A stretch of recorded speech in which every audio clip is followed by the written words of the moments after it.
Buona giornata, benvenuti, bentrovati, appuntamento consueto con la nostra e vostra web tv www.venetoglobe.com. Vi ricordo il canale sportivo di Veneto Globe, cioè Streaming Sport, dove tutte le nostre produzioni sportive vengono collocate. Per quanto riguarda invece il digitale terrestre, vi ricordo il canale 95 corrispondente a Caffè TV 24 per le regioni Veneto e Friuli Venezia Giulia. Ogni sera in onda alle 19:40, 19:45 circa, in seconda serata e poi nella terza parte, diciamo così, per la terza replica nella primissima parte della mattinata.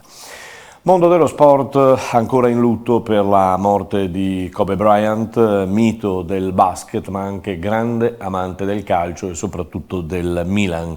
Schianto in elicottero, come si è saputo, con 9 persone a bordo, tutte morte purtroppo, compresa la figlia Gianna di soli 13 anni. Il pilota, si è saputo, volava a vista perché c'era nebbia nella zona, lo schianto è avvenuto a 250 km/h. Passiamo al tennis con Rafa Nadal che ha vinto contro Kyrgios e sogna il suo 20° slam. Kyrgios, tra l'altro, ieri si è presentato in campo per l'incontro indossando una maglietta di Kobe Bryant. Basket, oggi e domani la quarta giornata delle top 16 di Eurocup. Venezia ospita i greci di Patrasso, probabile l'esordio della guardia ex Milano Goudelok. E a proposito di mercato e a proposito di Milano, eccolo qui, è arrivato Drew Crawford, nuovo rinforzo, ultimo MVP della Serie A. Potrà essere utilizzato soltanto in Europa, comunque da Milano. Domani Brescia, sempre per quanto riguarda il basket, ad Oldenburg e Trento a Bologna contro la Virtus Bologna. In Champions gli ungheresi del Falco contro Brindisi, mentre Sassari giocherà contro gli israeliani del Holon. La pallavolo maschile oggi comincia la sua Coppa, la sua Champions a gironi. Nel gruppo A Civitanova sfida i cechi del CSKA Budojevic. Nello stesso girone Trento va ad Istanbul contro il Fenerbahce, mentre nel gruppo D domani sera si affronteranno Perugia e Tours. Imoco, per quanto riguarda la pallavolo femminile, Imoco in Coppa Italia domani sera alle 20:30 al Palaverde di Carità di Villorba, quarti di finale di Coppa Italia con Imoco Chieri, altro incontro che potrebbe spalancare la Final Four a Busto Arsizio per le ragazze di Daniele Santarelli. Si giocherà sabato 1° febbraio e domenica 2 febbraio la finalissima alle ore 18. I leoni del Benetton si concentrano soltanto sul Pro 14 e intanto in casa biancoverde si pensa anche ai rinnovi. Si è già cominciato con Hayward e Monti Ioane, ma andiamo a parlare dei prossimi incontri, della preparazione in vista poi dell'incontro con i Dragons a Newport. Sentiamo Ezio Galon, uno dei tecnici della Benetton. Queste 2 settimane che arrivano prima della partita dei Dragons ci serviranno per rivedere alcune cose su cui dobbiamo migliorare, lavorare rispetto alle partite precedenti, quindi arrivano al momento giusto. Lavoreremo su dei dettagli in particolare sia in attacco che in difesa.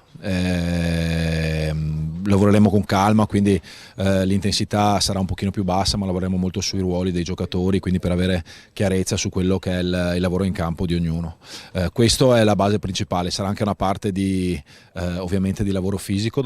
Dopo una settimana di vacanza dobbiamo rimettere i livelli del lavoro fisico al posto giusto, quindi lavoreremo anche da questo punto di vista qua, però ecco, questi sono i due temi maggiori, quindi i ruoli dei giocatori in campo e il livello fisico di ognuno. Si sa che c'è questa seconda parte del campionato dove vi si chiede naturalmente di ritornare a quei livelli o quelle posizioni, a cui non manca tanto però, insomma, né a livello di prestazioni né a livello di posizioni. No, infatti anche dalla review che abbiamo fatto la partita con Leinster, abbiamo giocato la miglior squadra in Europa e siamo stati a contatto con loro fino a poco tempo dalla fine della partita. Lavoreremo, sì, dobbiamo lavorare molto sulla ritrovare l'efficacia che avevamo l'anno scorso, soprattutto dentro i 22, quindi lavoreremo molto su questo aspetto qua.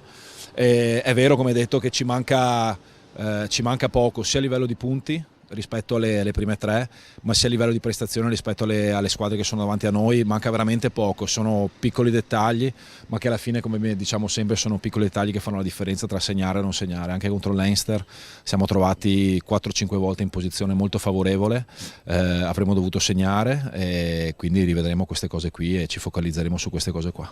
Domani intanto un allenamento un po' particolare a Padova, no? Sì, approfittiamo intanto di queste giornate, di queste settimane, scusami, di pausa per poter collaborare con i club che ci sono attorno, che ci forniscono dei permit player. Sono delle sedute che aiutano sia noi che loro, intanto ad avere i numeri giusti e poi di mettere un'opposizione adeguata per provare le cose che proviamo durante la settimana, sia per noi che per Petrarca o le squadre che andremo con cui ci alleneremo nelle prossime settimane. Il domani di questo allenamento congiunto con il Petrarca Padova era riferito a oggi, si è svolto oggi appunto a Padova questo allenamento congiunto. Cogliamo l'occasione anche per fare gli auguri da parte della nostra redazione a Luca Sperandio che compie gli anni, uno dei leoni del Benetton. Parliamo di Serie A, parliamo di calcio perché c'è entusiasmo a Milano per l'arrivo di questo giocatore Eriksen. Conte avrà così un'arma in più per ridare ulteriore sprint alla squadra e frenare lo stress. Lautaro, a proposito di stress, salterà il derby e rischia la Lazio. La Juve pensa anche a delle novità per quanto riguarda il suo calciomercato. Sembra che in uscita ci possa essere De Sciglio, che potrebbe essere scambiato con Kurzawa del PSG. Emre Can invece sembra fatta, dovrebbe trasferirsi al Dortmund. Stasera intanto ritorna la Coppa Italia con Milan-Torino, un Milan che rischia nei quarti di finale soprattutto la voglia di riscatto del Toro dopo che il Torino è andato sotto per 7-0 contro l'Atalanta in campionato. Andiamo a parlare di Serie B per quanto riguarda ieri sera c'è stato il posticipo tra Perugia e Livorno, concluso con la vittoria del Perugia per 1-0.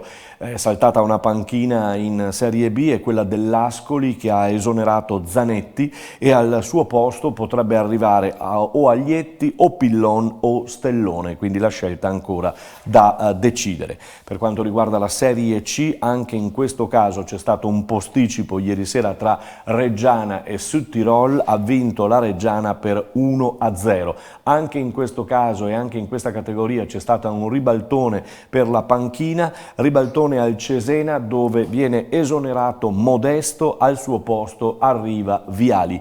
Il Rimini prosegue invece con Colella, anche lui che rischiava parecchio dopo domenica.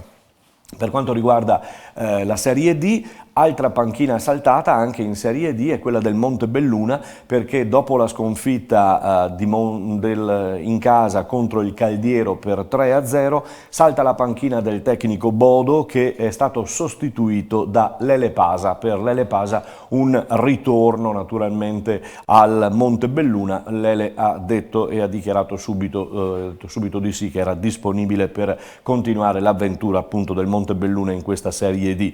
In testa c'è sempre il Campodarsego, lo ricordiamo, con 51 punti. Nel girone B invece per quanto riguarda l'eccellenza, noi abbiamo seguito due partite tra sabato e domenica. Quella di sabato era Montello Eclisse, terminata 3-0 per la formazione di Stefano Della Bella che è ai nostri microfoni. Eccolo. Con Stefano Della Bella abbiamo detto in fase di telecronaca che era una partita importantissima da portare a casa, da fare 3 punti che valevano 6 punti. Ce l'avete fatta? Sì, ce l'abbiamo fatta, sapevamo che era uno scontro diretto, che i punti valgono doppi, siamo riusciti alla fine a portarla a casa. Logico, c'è stato l'episodio del loro rigore che loro l'hanno sbagliato, 5 minuti dopo a favore nostro siamo riusciti a sbloccare la partita e dopo per noi è stata in discesa, anche se è sempre stata difficile fino alla fine. L'hai detto tu prima, sì, è successo tante volte a noi perché, ripeto, con il senno di poi, insomma, se loro vanno in vantaggio sul gol, la partita può cambiare, poteva cambiare e prendere un'altra fisionomia, però è successo molte volte all'Eclisse quest'anno. Purtroppo sì, oggi è capitato a loro quello che è capitato varie volte a noi, con occasioni da gol mancate, e dopo il primo errore che facevamo andiamo sotto. E stavolta fortuna, bravura, siamo riusciti ad andare in vantaggio, abbiamo raddoppiato su una bella azione e i ragazzi un po' meglio di domenica scorsa, soprattutto sul lato anche fisico, e c'è stato più giocate e più qualità di gioco. Dopo secondo me ci hanno concesso il contropiede e l'abbiamo fatto male sul terzo gol. C'era un po' di tensione comunque in campo perché i primi 20 minuti chiaramente, insomma, sì. Sapevamo entrambe le squadre, sì, è dura là sotto non essere tesi, non essere in tensione. Avevo chiesto appunto di essersi determinati, ma di risparmiare energie mentali solo sul campo e non per essere preoccupati. Siamo partiti un po' contratti, dopo sblocchi la partita, allora magari la porti sui binari che volevi. Puoi passare un sabato contento, domani ti ascolterai e vedrai. Una domenica tranquilla e che dopo si riparte lunedì, perché è durissima e resta durissima, nonostante fanno benissimo questi 3 punti qua, ma non dobbiamo sicuramente accontentarci perché la strada è ancora lunga e mancano tante partite. Quando all'inizio dicevamo che era tosto, adesso si sta dimostrando veramente tosto, soprattutto sotto.